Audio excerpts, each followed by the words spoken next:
Je vous invite à regarder cette vidéo dans laquelle une femme expose une situation concernant l'enfant qu'elle a eu avant le mariage.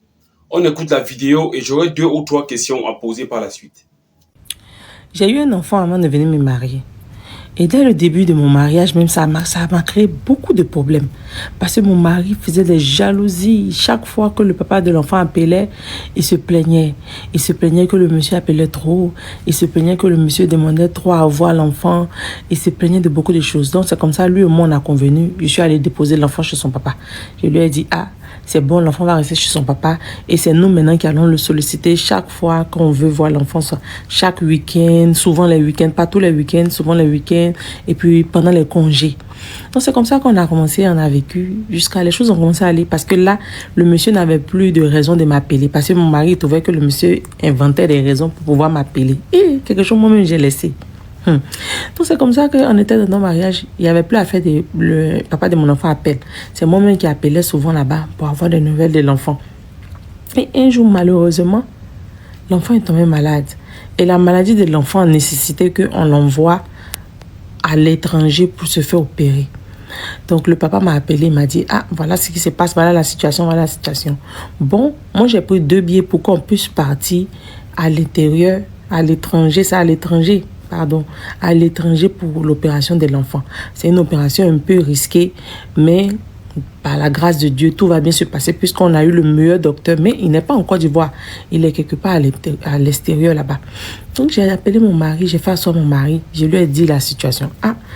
Bébé, voici ce qui se passe avec l'enfant et on doit l'opérer dans tel pays.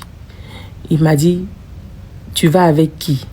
Je dis, je vais avec le papa de l'enfant. Il dit, pas question.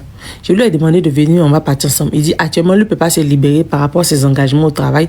Il ne peut pas partir. Mais il ne veut pas que moi, je parte pour aller faire l'opération de mon enfant. J'ai appelé les gens, j'ai fait intervenir nos amis, nos parents. J'ai fait intervenir les gens. Il dit, pas question, il ne veut pas. La date de mon voyage est en train d'approcher. Moi, j'ai décidé, j'ai dit, en tout cas, je vais partir. Qui veulent, qui ne veulent pas, je vais partir. J'ai demandé à tout le monde de venir demander pardon, de venir demander la route pour moi. Ils n'acceptent pas. C'est la vie de mon enfant. Mon enfant était parti faire opérer. Je souhaite que tout se passe bien. Mais quand même, j'ai envie que si c'est réveil là, il faut que je sois à côté de lui. Donc, je ne vais pas laisser un quelconque mariage va m'empêcher de partir accompagner mon enfant pour se faire soigner. Donc, voilà, ça est assise là. Il dit, il ne veut pas. Ça fait que l'atmosphère de la maison est bizarre comme ça. Chacun est dans son chacun. Mais moi, j'attends la date de mon voyage. En tout cas, je vais partir. Quand je regarde cette vidéo, j'ai envie de savoir quelque chose. Est-ce que cette dame, quand elle parle comme ça, elle nous encourage vraiment, nous les hommes, à pouvoir épouser les femmes célibataires, les mères célibataires? Est-ce qu'elle nous encourage vraiment? Est-ce que c'est elle, le docteur, qui va s'occuper de l'enfant? Non. Pourquoi est-ce qu'elle pense que sa présence est indispensable pour l'opération de l'enfant en question? Le docteur est déjà là, il va s'en occuper. La présence de son mari est déjà largement suffisante. Mais pourquoi elle pense que elle va y aller même au détriment de son mariage?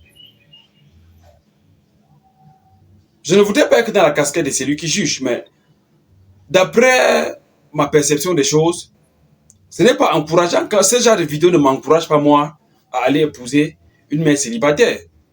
Parce que dans des circonstances pareilles, la femme sera prête à pouvoir tout faire au détriment de son mariage. Et là, tu deviens en deuxième plan. Elle fait d'abord ce qu'elle a en tête.